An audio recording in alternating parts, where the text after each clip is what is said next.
pada saat itu sebetulnya modal daripada Pertamina per liter itu Pertamax itu RON 92 itu adalah 1,2 dolar per liter. Jadi kalau kita rupiahkan modal mereka ya itu adalah 19.600 sebetulnya. Jadi artinya sebetulnya ketika Pertamax dinaikkan dari 12.000 sekian menjadi 16.000 sekian, itu juga sebetulnya tetap di bawah harganya ke ekonominya Pertamina. Pertamina pun sebenarnya diminta oleh pemerintah kemarin itu untuk turut memikul subsidi secara tidak langsung kepada masyarakat.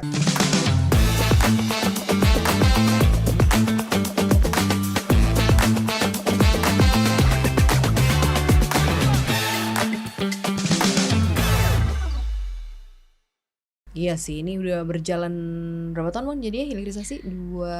Ya ini kalau berdasarkan undang-undangnya udah dari 2023 itu sudah mandatory. Tapi kan sebelumnya itu sudah berjalan. Kita sudah ada pilot project pada beberapa hal. Misalkan di bidang boksit itu sudah ada smelter-smelter pendahulu yang dari beberapa grup swasta kan gitu kan. Lalu kemudian di Pertimahan juga sama. Sebetulnya smelter-smelter sudah berdiri. Nah yang diperlukan ini kan hilirisasi lanjutan. Hilirisasi lanjutan itu yang diperlukan. Betul. Nah itulah kira-kira situasi yang kita jalani. Selama di Komisi 12 DPR RI, yang paling challenging apa Bang? Kalau ngurusin soal energi di Indonesia, ketahanan energi, planning masa depan tentang swasembada energi dan lain sebagainya, paling challenging yang bagaimana memastikan semua hal-hal yang sudah kita tetapkan yang sangat bagus-bagus itu dapat terlaksana dengan baik. Nah iya ya. Itu yang challenging ya. Nah, karena kenapa semuanya sangat dinamis gitu loh. Kita ambil contoh lah, misalkan ada situasi tertentu tuh kadang-kadang kita juga tidak menduga tapi kita bisa jaga dengan baik di saat tantangannya luar biasa. Contoh, ketika terjadi perang di Timur Tengah antara Amerika dengan Iran, kemudian juga ada Israel di situ, lalu menciptakan kedagangan Selat Hormuz namanya. Geopolitik itu, situasi itu menyebabkan persoalan lain, bahwa dengan naiknya komoditas dan seterusnya, kemudian juga sulitnya supply terhadap kebutuhan dunia akan minyak pada saat itu. Nah, ternyata pada masa-masa sulit itu sejak dari Februari akhir sampai dengan Juni, Pertamina mampu menjalani itu dengan baik. Tetapi ternyata kalau kita bedah lagi, bukan hanya Pertamina saja. Dari Presiden pun memikirkan itu. Bagaimana untuk memastikan supply daripada BBM kita, ketersediaan crude dan sebagainya, Presiden turun tangan. Menteri SDM all out dengan jajarannya. Pertamina oke. Jadi ini luar biasa. Karena pada saat itu ada beberapa hal yang menjadi acuan. Pertama, pasokan kepada masyarakat tidak terganggu, betul? Itu kita harus akui betul. Pasokan tidak terganggu. Sementara negara-negara lain, ya seperti Filipina, 2 minggu setelah Selat Hormuz itu ditutup, menyatakan krisis energi, kan begitu kan Filipina itu. Lalu negara-negara lain juga menyatakan juga kewaspadaan pada level kewaspadaan mereka terhadap situasi nasional mereka. Indonesia mengatakan oke, bahwa ketersediaan BBM subsidi ya untuk masyarakat dipastikan aman. Presiden mendeklar itu, Menteri SDM mendeklar itu, DPR juga mengawal itu, ya kan. Lalu kemudian setelah terkait dengan ketersediaan, kita juga disampaikan bahwa BBM subsidi sampai akhir tahun tidak ada perubahan harga. Tidak boleh naik. Tidak ada perubahan. Tidak ada perubahan.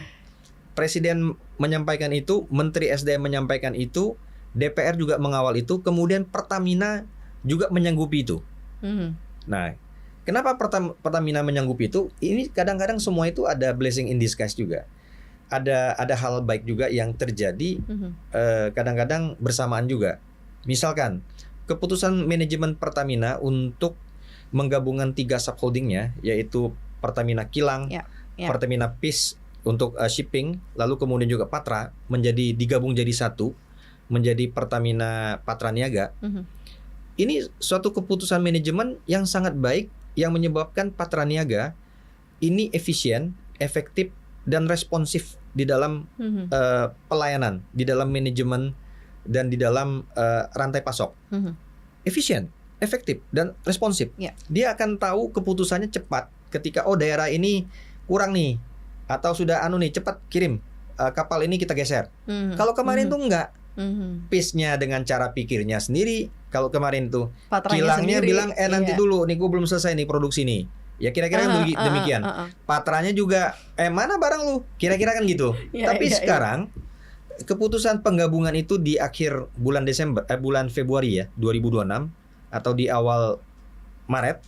Itu betul sehingga menyebabkan Pertamina menjadi lincah, menjadi langsing dan cepat dalam pelayanan. Nah, sampai kemudian ada tugas tambahan yang diberikan oleh pemerintah pada saat itu kepada Pertamina, bahwa pada saat itu pun ya sampai dengan bulan Maret itu BBM non subsidi pun dilarang naik dulu, walaupun harganya sudah sangat di atas harga perolehan pokok mereka. Nah, jadi inilah yang saya pikir Pertamina juga pada saat itu mampu ya menjalankan itu. Jadi Pertamina kenapa? Karena untuk beberapa produk Pertamina Pertamax, kemudian Pertalite, Pertalite enggak ya, Pertamax, kemudian Dexlite ya, itu kan sempat ditahan juga jangan naik. Sampai kemudian akhirnya 10 Juni kemarin itu Pertamina akhirnya sudah tidak kuat lagi. Nah, saya mungkin pada tempat ini saya bisa sampaikan beberapa hal. Karena bagaimanapun juga Pertamina adalah perusahaan negara yang disuruh pada beberapa produk itu untuk talangin dulu. Tapi kalau untuk BBM subsidi, non subsidi, artinya harga ekonomi, wajarlah kalau dia kemudian ada ruang fleksibilitas di situ. Karena dia di situ harus survive kan dari situ. Dengan menaikkan itu kemarin itu ya ada beberapa triliun yang bisa dihemat dalam 1 bulan.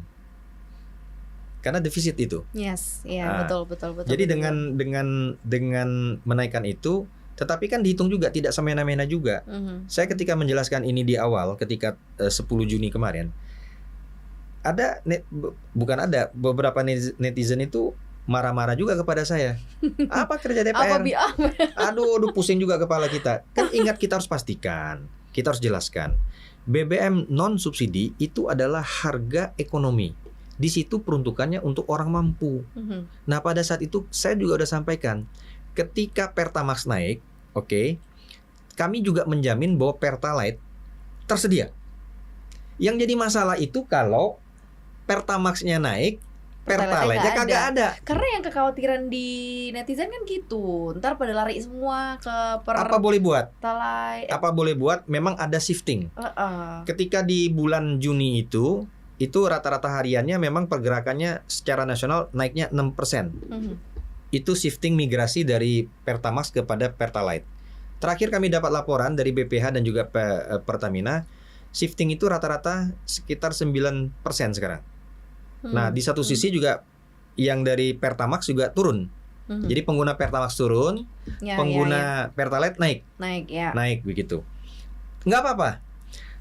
Ketersediaan daripada Pertalite-nya cukup, dipastikan cukup. Nah, taunya dari mana? Ada dari kuota yang sudah ditentukan. Jadi berapa bulan ke depan juga cukup berarti ya? Cukup. Dan ini merupakan satu hal yang bisa dipastikan seperti itu. Lalu kemudian kan ada kabar baik juga bahwa walaupun bagaimanapun ketegangan di Selat Hormuz itu kan walaupun naik turun, drama itu kadang-kadang orang udahlah. Orang udah nggak kaget lagi drama yang ada. Iya, kalau sekarang udah nggak udah biasa gitu kayaknya, Bang. Kalau di bulan Mei itu kan rata-rata sempat menyentuh ke angka 120 dolar per barel. Kalau per sekarang itu sekitar 80-an. Memang kemarin sempat menyentuh 90, habis itu turun lagi. Tapi ingat di bulan Juli awal, itu kan malah sempat ke 70-an, 73, 74. Kita sudah happy tuh.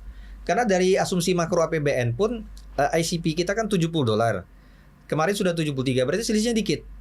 Udah nggak ada masalah lagi, kita anggap itu nggak ada selisih lah. Karena dibandingkan bulan Mei yang sempat 120, ini kan capek juga seperti itu. Nah nanti mudah-mudahan kita lihat dari apa yang ada ini, mudah-mudahan nanti akan ada penyesuaian Pertamax. Mudah-mudahan. Nah semua itu kita kembalikan juga kepada Pertamina dan nanti dengan Dirjen Migas nanti akan ada hitung-hitungannya seperti itu. Kenapa saya bilang demikian? Karena rata-rata di 1 bulan kemarin harganya sudah turun, sudah turun. Nah, pada saat 10 Juni kemarin ketika Pertamax naik jadi 12.000 ya, kena ke 16.000. Ke 16.000 ya. 16.250 itu. Pada saat itu sebetulnya modal daripada Pertamina per liter itu Pertamax itu RON 92 itu adalah 1,1 $1,2 per liter. Jadi kalau kita rupiahkan modal mereka ya itu adalah 19.500 19.600 sebetulnya. Jadi artinya sebetulnya ketika Pertamax dinaikkan dari 12.000 sekian menjadi 16.000 sekian, itu juga sebetulnya tetap di bawah harganya ke ekonominya Pertamina. Pertamina pun sebenarnya diminta oleh pemerintah kemarin itu untuk turut memikul subsidi secara tidak langsung kepada masyarakat karena jualnya tetap di bawah standar mereka. Ketika saya jelaskan ini ada juga yang marah kepada saya.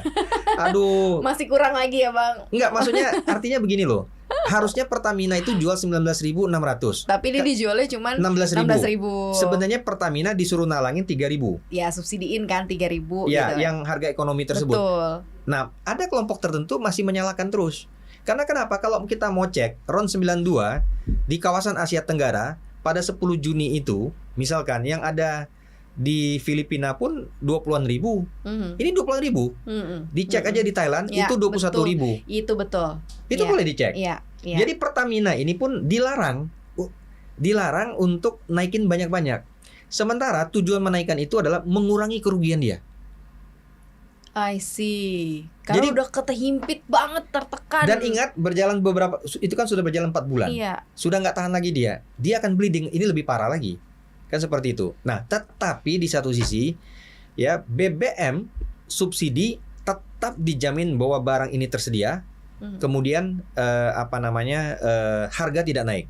Nah, lalu challenge-nya adalah tiba-tiba 2 minggu yang lalu tiba-tiba antrian panjang di SPBU. Saya juga bingung. Lah ini apa lagi nih? Kan begitu. Maka saya panggil minggu kemarin BPH Migas, saya panggil di komisi, Pertamina kita panggil. Artinya begini, masalah-masalah ini tidak cukup hanya diselesaikan oleh kami dengan sidak. Beberapa anggota kami kan melakukan sidak-sidak juga. Tidak cukup dengan kami bertelepon dengan kepala BP Migas, bertelepon kepada pimpinan daripada Patra Niaga, termasuklah pada pimpinan wilayah-wilayah. Tidak cukup. Kita harus rapat, kita harus jelas, kita tanya, kita deteksi, kemudian kita minta komitmennya. Ingat, rapat di DPR ini memiliki konsekuensi politik. Kita harus bertanggungjawabin kepada masyarakat. Itu yang kami lakukan. Nah, lalu dalam rapat tersebut, setelah itu saya sampaikan, Bapak dan Ibu sekalian, ingat, Bapak dan Ibu ya, Patra, Niaga, Pertamina dan juga BP Migas sudah kerja bagus 4 bulan. Di saat yang lagi susah, kok Selat Hormuznya tegangannya menurun, malah sekarang antrian mulai panjang. Ada apa? Oke. Nah, ternyata ada beberapa persoalan yang cukup teknis dan kadang-kadang ya kita bisa mengerti. Contoh di Sumatera Utara, ternyata mereka sedang melakukan terkait dengan persoalan sopir angkutan itu, mungkin ada yang terkait dengan persoalan hubungan ketenaga kerjaan. Oh, jadi ini soal distribusi berarti ya Bang ya? Kemarin soal distribusi, bukan pasokan. Iya, bukan pasokannya bukan stok. Distribusinya kan? Oke. Nah, jadi ternyata dalam proses hubungan ketenaga kerjaan tersebut kan nggak ada sopir nih yang nganter, melansir itu. Ada sempat beberapa hari nggak lancar. Nah, inilah yang menyebabkan mereka tidak full, karena pada saat ketika sopir-sopir ini ada beberapa orang tidak bekerja, kan harus dicarikan gantinya. Gantinya ada tapi lambat kan proses ini. Nah, ini sudah selesai semua. Nah, kami juga mendeteksi apa sih persoalan kemarin itu. Ternyata pertama memang kita temukan ada shifting tadi. pergeseran perilaku konsumsi masyarakat dari yang tadinya Pertamax beralih kepada Pertalite. Nah, kemudian demikian juga pada yang pengguna Dex atau Dexlite. Itu juga ada yang shifting ke masuk ke solar. Nah, jadi kita lihat ternyata memang shiftingnya terjadi. Pertamax-nya menurun, ya, kemudian Pertalite-nya naik. Nah, ini kita harus antisipasi. Maka kami menekankan bagaimana lancarnya pasokan. Sehingga yang kita putuskan pada saat itu, pertama, pada daerah-daerah yang terjadi antrian itu jam operasi ditambah. Oke. Jam operasi langsung solutif. Jam operasi SPBU ditambah. Yang kedua, armada yang membawa BBM dari depot menuju SPBU datang lebih awal. Jangan kau datangnya jam kerja. Jam kerja artinya jam 7 dia baru jalan dari depot. Ada lagi antrian itu pasti. Nyampe di lokasi SPBU bisa jam 8, jam 9. Orang udah antri. Udah ngantri di situ. Kita putuskan jam 5 pagi udah keluar. Nah, itu seperti itu. Nah, untuk mengurai itu. Nah, lalu kemudian kita juga melihat sebab yang kedua selain shifting. Sebab yang kedua adalah diduga ada oknum-oknum tertentu yang memanfaatkan disparitas harga. Jadi mereka melakukan pengeritan, istilah kalau di kampung saya pengeritan. Ada lagi kampung di tempat lain namanya langsir, ada namanya helikopter, ada namanya pengantri, macam-macam. Tujuannya adalah mereka mengambil jatah alokasi tersebut, diisi ke kendaraannya, lalu dikuras. Lalu nanti balik lagi. Dan itu muter-muter. Apa pengeritan namanya, Bang ya? Ya, istilahnya dia kalau di kampung saya ngerit tuh namanya. Ngerit, ya kan, isi, dikeluarkan, kemudian dijual. Jualnya jual eceran atau jual ke sektor-sektor lainnya. Apakah itu pertambangan, apakah sektor industri. Karena ingat, selisihnya kan kalau beli dari agen resmi untuk yang BBM industri kan mahal. Mereka ngambilnya dari situ. Nah, ini kan salah peruntukan. Mereka mengambil jatah untuk masyarakat yang subsidi, bocor kepada sektor-sektor ekonomi, industri yang mampu. Nah, ini yang kita tidak inginkan. Maka dilakukan kontrol yang lebih ketat. Nah, ini bekerja sama dengan kepolisian. Kita sudah sampaikan. Kemudian juga melakukan koordinasi lah dengan semua pihak, baik pemerintah daerah maupun kepolisian. Bahkan daerah-daerah tertentu juga ada melakukan koordinasi dengan TNI. Silakan aja. Yang penting selesai terurai. Dan kebocoran-kebocoran ini dapat kita minimalisir.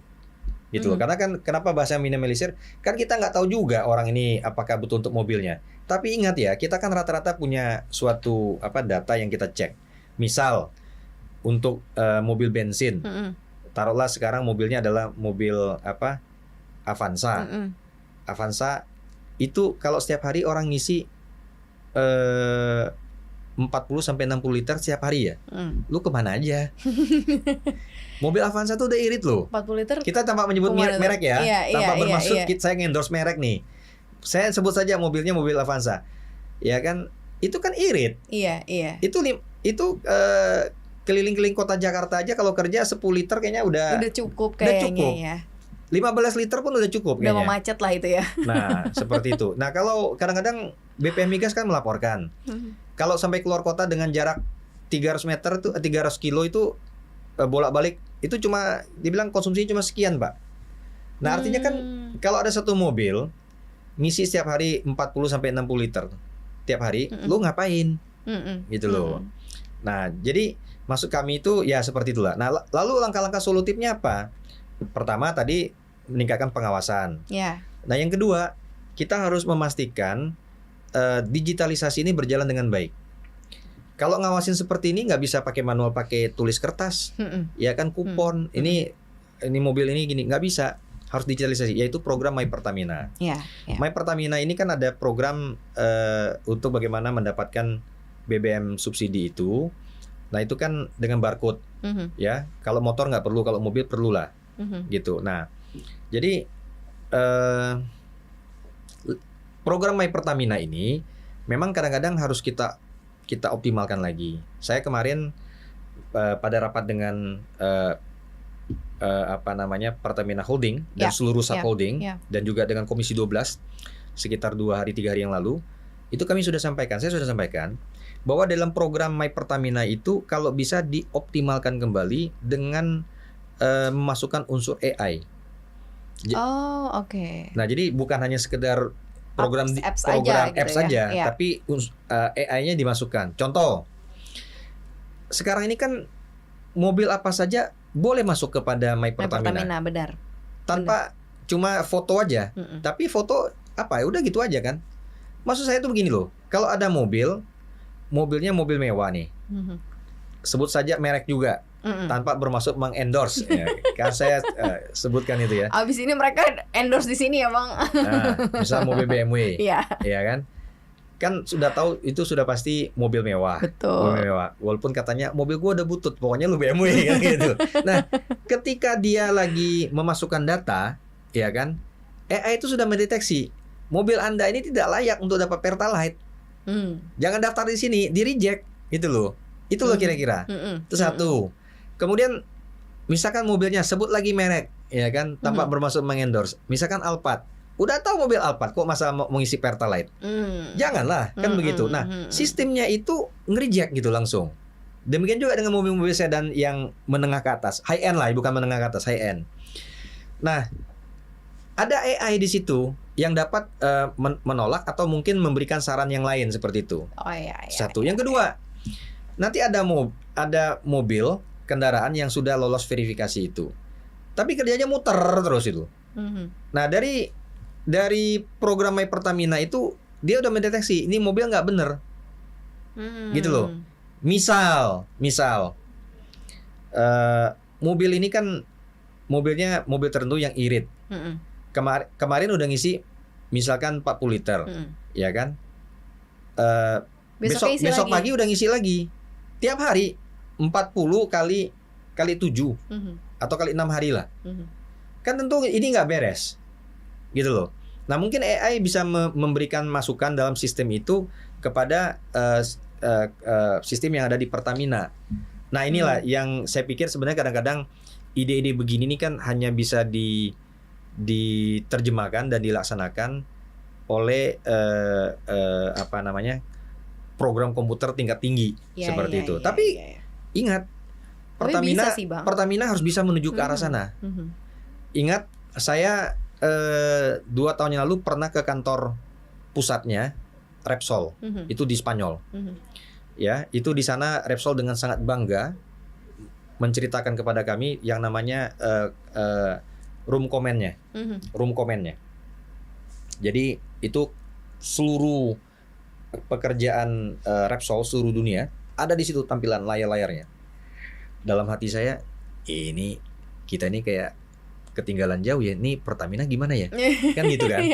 Nah, 2 hari yang lalu kami diajak ke Pertamina, comment room-nya mereka juga. Ada juga paten juga Pertamina.